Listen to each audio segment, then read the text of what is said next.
I don't think they're going to be able to consistently compete. They're looking to get back to fighting form, back to their old selves, but as we see, they're still a little bit falling short. That's the one thing that differentiates them from the other two squads. Welcome back to Contesting the Point, powered by Astro Gaming. As always, I'm your host, Jess Brohard, and by now, you know the drill. This is a deep dive debate show where we talk about everything and anything to do with the CDL. My guests this time are returning champion Nameless and his opponent Miles. I'm gonna start with the winner first. Nameless, how you doing today? I'm doing fantastic. We just had the best major of the entire year. It was phenomenal from top to bottom, and I'm excited to be alongside you and my good friend Miles. It's gonna be a good show. All right, and what about you, Miles? How you feeling, brother? I'm feeling good. I'm still in a sort of a kind of like a post-major coma. This happens every time, but I'm very excited to be here, Jess. Very excited. All right, I'm so excited as well. You're right, it was a crazy major. We have so much to talk about. So basically, here's how it's going to work. We have two topics that the gents are going to be not necessarily debating, but maybe discussing. I'll be awarding points for every great point that they make. And then at the end of it, the winner based on those points gets 60 seconds to pop off in our Astro Listen Up moment. All right, so our first topic, we're gonna be talking about the Major 3 champs Atlanta FaZe. I mean, they took the win. This is their second win this season. However, they didn't take the win maybe quite as easily as they had in the past. They have seemed to rip teams apart atom by atom, as you like to say, Miles. But it can't just be at this point the talent. I mean, you know, we've seen them struggle on Miami S&D. aBeZy said in that post-match interview that they do kind of brush it off and they don't really kind of hang on to those bad moments. But I guess, Miles, we'll start with you then. How is it that they are able to rip teams apart atom by atom? What makes them so good? It's their ability to manipulate molecules. No, what it is really, though, is it's Atlanta FaZe's work ethic. I really, truly believe that this is a team that very seriously takes an approach to practice. They turn their weaknesses into their strengths. And we saw them do that throughout the stage. They played their worst game modes. They played the maps and modes that no one else really wanted to play because, you know, they weren't very good at them. Atlanta FaZe literally put their worst maps into every single matchup and they improved them from start to finish. That is why, from top to bottom, Atlanta FaZe, they have, you know, without a shadow of a doubt, some of the best supporting staff in the league right now. Their heads are all screwed on very well, and they have a long-term game plan. And that, for me, is what makes that team so impressive. Yeah, you can come second in this major, but they were like, we've got 3 more majors left to rock and roll with. We're going to get first in the next one. On Major 4, we're going to do everything we possibly can and make sure we put ourselves in a #1 spot for that one as well. So it's the long game for me, Jess. That's really what makes Atlanta FaZe such a dangerous squad. Yeah, no, Miles, those are a lot of good points, and I think a lot of teams in the league can learn from Atlanta FaZe. Atlanta FaZe, despite having the most talented roster in the entire league, they also have the biggest coaching staff. They have an S&D analyst in Tupac, they have a data analyst in easyMack, they have a head coach in Crowder, who is also a world champion, and then they have an assistant coach in RJ, who is a good friend and a former competitor in Call of Duty as the assistant coach. So, I mean, this team, they have so many things that they can go back and look at, from the Search and Destroy with Tupac, who's grinding it every single day. He still plays the game actively, and he's coming in, giving them help. He used to play Search and Destroy tournaments with players like aBeZy, like Simp, and you look at this roster, you have a player like Simp who's taking the back seat. In S&D, he is grabbing the bomb. Like, these are things that you're not seeing some of the other superstar players do on other teams. So this team will continue to play their bad maps. When they have a series versus a team that they lose a map on, they immediately play it again in the next series. They lost Checkmate to New York. When the grand final came around, guess what? They played Checkmate once again and they won at that time. So they improve upon every mistake that they make. Their strats adapt every series and they're constantly evolving and getting better. That's why when it comes down to the best of 9, nobody really stands a chance. If they keep improving at this rate, they'll just be dominant by the end of the season.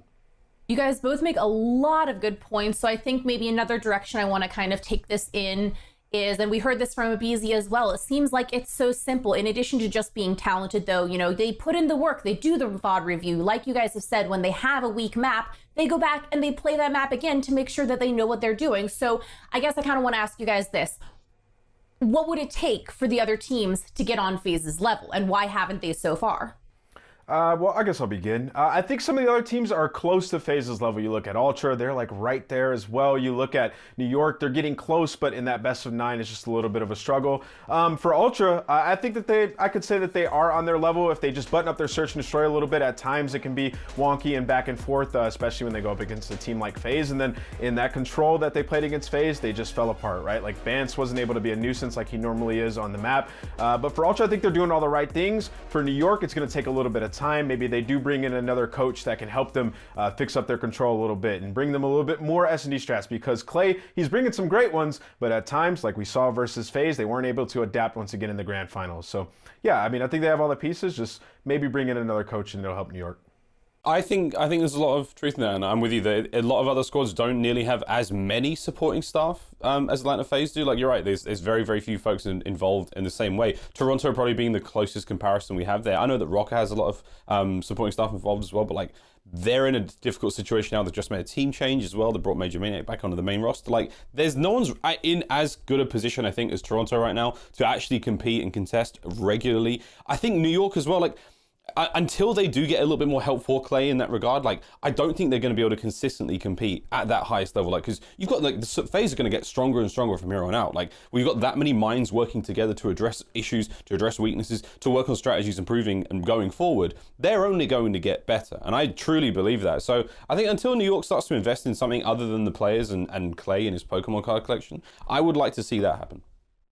One other thing I will say about New York, just to add on to Miles' point, because I think it's a great point, is that New York isn't all playing from the same facility. They're at their homes, right? So that could be another thing that is holding them back a little bit. You look at Ultra, all in the same facility, great coach in Marky B. You look at FaZe, all in the same facility, have a ton of coaches. But New York, that's the one thing that differentiates them from the other two squads. Clay's in Texas, I think Asim's in Toronto, I think HyDra's in a different apartment in Texas. So get them all in the same building, and that can bring another element to the squad. Excellent points. For those points, let's award some score to what you guys have been talking about. So first, Miles, since we started with you for the discussion, I'll start with you for the awarding of the points. You brought up FaZe's work ethic. I really, really liked how you hit on, they're playing the long game.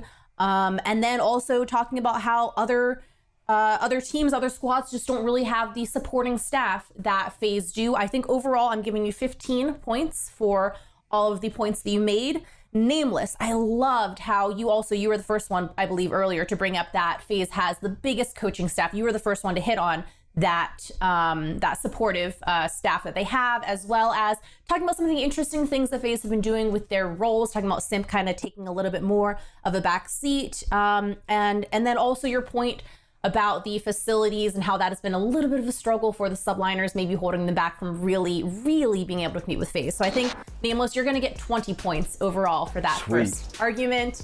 All right, for our second topic here on Contesting the Point, powered by Astro Gaming, let's talk about OpTic Chicago. So they certainly have had their struggles, but recently, this specifically kind of stage 3, they have been improving. They're looking to get back to fighting form, back to their old selves, but as we see, they're still a little bit falling short. And Nameless, I want to start with you for this topic of discussion, because before the final day of matches, you came out and you said on the broadcast that you didn't see really any way for OpTic to beat Toronto, and you caught so much flack on social media for it. And then look what happened is OpTic did not beat Toronto. So I guess let's start with you. What is going on with OpTic, and can they kind of make up the difference maybe next stage? All right, Green Wall fans, I will always keep it a buck with you guys. I'm going to keep it 100% real. And looking at this OpTic Chicago roster, I just didn't think that there was a way that they could beat Toronto Ultra, a way they could beat New York or FaZe, right? The progress that they made throughout this tournament, though, absolutely incredible. And even playing their best Call of Duty, they were still narrowly edged out by the Toronto Ultra. And here's why. It's the inconsistencies in their game.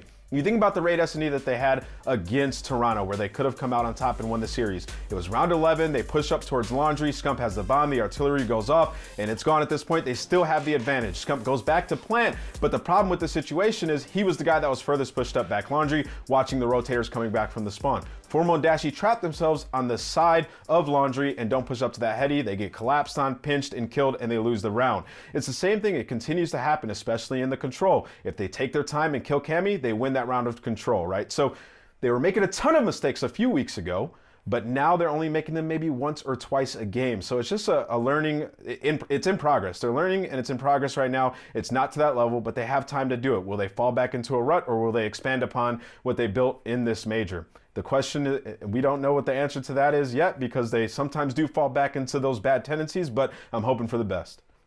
And good calls, man. Good calls. Like, it's the little things here for OpTic. I also completely wrote them off. Like, even while I was casting the match, I went into this one being like, Toronto are the favorite friends. If OpTic do anything here, it's going to be big thumbs up. And they did. They pushed them all the way to that game 5. And yet it comes down to some tiny moments. Yes, we still saw them line up outside the A-bomb site in Moscow and get pieced again. Yes, it's too soon. Yes, it was hilarious. But those little things have got to change. At least there was only 2 of them there instead of 3 players this time. It's these little things that will go away with time. And again, I think at this point for OpTic, I want to see Sender get some help. I want to see what we were talking about with FaZe a moment ago. It's like everyone was calling for a team change before this event. Now everyone's like, you know, they're the best team in the game. We're gonna win chips soon. And it's like, well, maybe not that far yet, but like you need some supporting staff to get alongside Sender and help him out. You know, the rest of the team, this is a star-studded roster. Like, I doubt Sender can do a whole lot on his own when you've got the clatter of jewelry of these world championship rings and like tons of accolades. Like, these players need a bit of assistance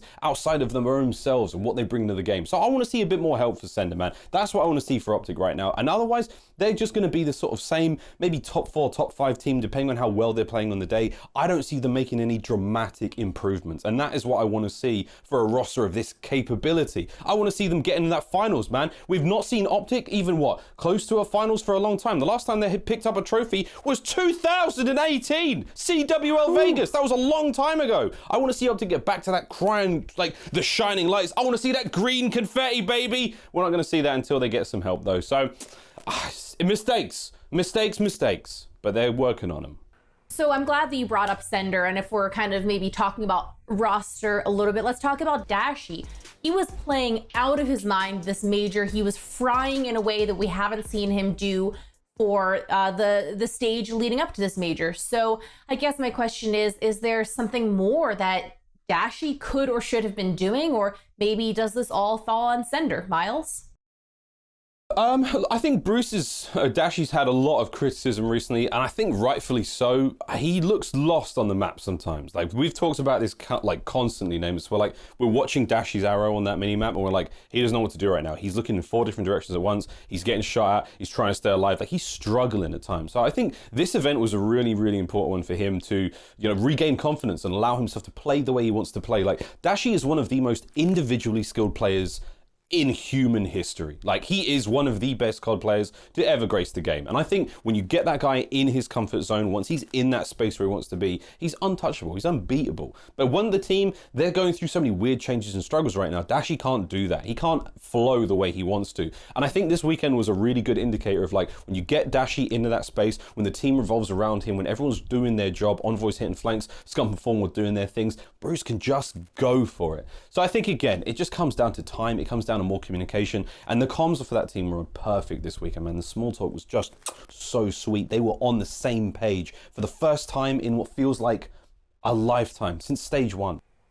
To add on to that, I like to say this with Dashy. I mean, he wasn't playing great by any means throughout, you know, the last couple of weeks up until the major. And I think it's on the whole squad. Like, Dashy isn't the guy that's going to methodically work for the spawns, you know, set up the slow pinch, get the kill, and put them in an advantageous position. And that's what we saw Formal doing. That's what we saw Envoy doing. He had a fantastic major. He did his thing throughout this one. Envoy was up and behind people, slow pinching, getting the kills on rotation.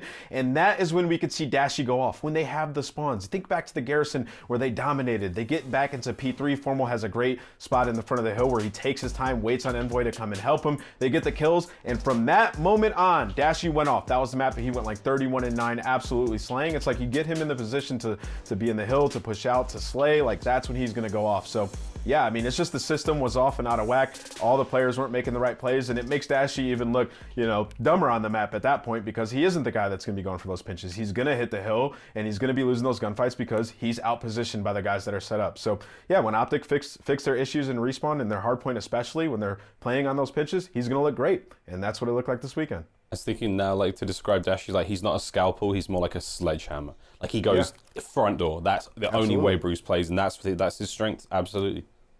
So I'm really glad also that both of you hit on the comms, and also Nameless, that you brought up the Garrison hardpoint. We actually have an Astro Gaming listen-in moment that we're gonna play for you guys right now. Lights. Yo, he's close bridge. Close small. Kind of got. He's in small. Single mid. I'm playing mid. In small. Top. Weak. Small. Absolute in the corner. Nice. One more. Green side. Top green. I'm trying to push on. Tom, you ready? Yeah, I'm coming. Could be top. Yo, one's low mid tanks. I'm absolutely low mid tanks. Top. Yo, you. You clean actually. One stat. You clean actually. Some of Yo, top green. You. Top green. Top green. Yo, look past that. Okay. Nice. 2. That's dead. 3. Nice. I'm going left. I have Artie, you clean next week. You. Yo, Cammy's right. He's going to rails. Make me go new. Trash absolute. Go to Advances do. Cammy dead. One's new already, you said? Yeah, one new. I'm here, Seth. Okay, yo, what's top green? I don't see him. I don't see him in time. Yo, once we I get have your strong, Top green insight. yo, one's back light. One's light. I have the back. Open. Yo, he's 55. Yo, get time. I'm playing off on bricks. I'm watching small. Yo, Cammy deep alley, one shot. I'm playing off on bricks. I'm holding top green. Okay, I'm just staying down. I spawn green. What's gonna be? One jump up green. One's green. Watching set. Just hold small. Yo, green bans. 2 green. In the back. Back. One more top green. Small. All right, well, that was the Astro Gaming listen-in moment with the Chicago OpTic. I mean, Miles, Nameless, what was it that stood out to you most about those comms, and did that kind of support the points that you were making earlier? Yeah, I think it did, and I think it did for you as well. No, but I truly, like, when you hear those comms, like, they're very, very crisp and clear. There was not a lot of mess. They weren't talking over each other. It was really easy to do in these games. You heard Scump being the initiator in those fights. He was the guy calling out the players he's damaged, the players who were shooting at him, you know, and then you see Formal try to pick up those kills. Envoy's always on flanks. They responded to every single thing within that clip really, really well. And that was amazing to hear. Like, the small talk there as well, whether it's the corners that players are inside, how much damage they've dealt, you know, to a close enough approximation. It was just so great, man. Everyone had their angles covered. You heard there was a point there where Dashy was saying things like, look, I'm not able to challenge. I'm not able to help you in that situation. So that lets Formal pushing out that lights lane, pushing towards that caution sign. He's able to do what he wants to do in that situation without worrying that, like, okay, if I die here, I know Dashy doesn't have my back right now, so I'm not going to be as aggressive. I'm going to wait and play off this information. Information is key in this game. 4v4, where every life and every death counts, you need to know what's going on. Yeah, you know, I love that listening. You know, I teamed up Formal way back in the day when he first came into Call of Duty. He was an absolute animal, and he sort of brought those Halo comms over to Call of Duty, where it's just rapid fire, all the information all at once. And what I love to see there is sometimes Formal can get into this zone where he's, you know, focused on himself and just slaying and calling out players that are one shot. But when he can get back to his roots and sort of be the guy that's commanding the troops, it's fantastic, especially for this roster, because you think about it, Envoy's that cerebral player who's going to be working the map, not as involved in the play at times. Scump's always in these crazy gunfights where he's getting 1 or 2 pieces, or it's a long drawn out fight like you saw him on the stairs fighting the guy up top green. And then Dashy, I mean, he's going to be in his zone. He's an absolute slayer. So Formal's the guy that's sometimes in the hill or looking over the rest of the guys staring at the mini map. So he has to be the one that's sort of letting people know what's going down on the map. And you heard it there. Scump goes, I don't see anybody green. Where is he? Formal responded. While he's doing what he's doing on the map, getting the time or getting kills, whatever it may be, he's able to respond and relay that information that was said 3 or 4 seconds ago for Scump while he's green. So that's very impressive to Formal, and I think that he needs to be the guy for the squad to continue to do that. One thing I really liked the both of you did is made it clear that while you are certainly rooting for OpTic, you also want to see more. And I think that can be a difficult thing to come out and say, that even if you're rooting for a team that you would like to, you have higher expectations for them. Maybe you're not mad, you're just disappointed. Yeah. Because you know that they can do better. And you guys both argued that wonderfully. Nameless, I really appreciated how you said that you're always going to keep it 100, going to keep it real with the OpTic fans. I really like that you called out some specific plays like that laundry play that everybody has been talking about, and you kind of named some of the mistakes that they've been making. So I'm giving you 15 points overall for this section. Miles, I like that you did point out, you know, OpTic are certainly improving based on the fact that they did push it to Game 5 versus Ultra, you know, even if they maybe didn't have a chance, or maybe not that they didn't have a chance to win, but the odds were stacked against them. The fact that they were able to take that to Game 5, round 11 speaks volumes. And that you called out Sender. I really like talking about, you know, roster And you said, you know, Dashy has regained comps of good. You made a lot of great points, I guess, is what I'm getting at, Miles. But the clincher was when you said that Dashy is a sledgehammer, not a scalpel. You got 15 points for this section, bonus 3 points for that sledgehammer, not a scalpel. So you got 18 points total. However, if we want to add up the scores total, that leaves Miles with 33 points for this episode and Nameless with just a skosh more at 35. Congratulations, Nameless. Back Get to out back. that golden headset and pop off in the Astro Listen Up moment. All right, guys, I'm going to use my Astro Listen Up moment to give a big shout out to OpTic Chicago, actually. I think what they did in this tournament was extremely impressive. We don't really see teams have that big of a turnaround. I mean, OpTic was losing a lot of their matches. Like, they were getting smoked 3-0, 3-1 in their series prior to the major, and it usually takes teams a roster change before they can fix something like that, or months and months of practice and trial and error until they can get to that point. So that's a testament to how good this team truly can be. I think if they do bring in an assistant coach and they continue to do that VOD review and have that passion where they're, you know, not streaming their scrims as often and really focusing on their practice, they can get to that level. So I'm really excited for the future of this team, and I think by the time it comes champs time, they will be prepared because clearly they're invested in getting better, in winning championships. Scump is not done yet. Formal's not done yet. I know at times people can question their hunger, but I think this proved that it's still there, and I'm excited for this team going forward. All right, Nameless, that was a beautiful Astro Listen Up moment. You really popped off there. Miles, you made some wonderful points as well, but that does it for this episode of Contesting the Point, powered by Astro Gaming. If you're watching at home, don't forget about the OpTic Chicago home series coming at you May 27th through May 30th. See you there.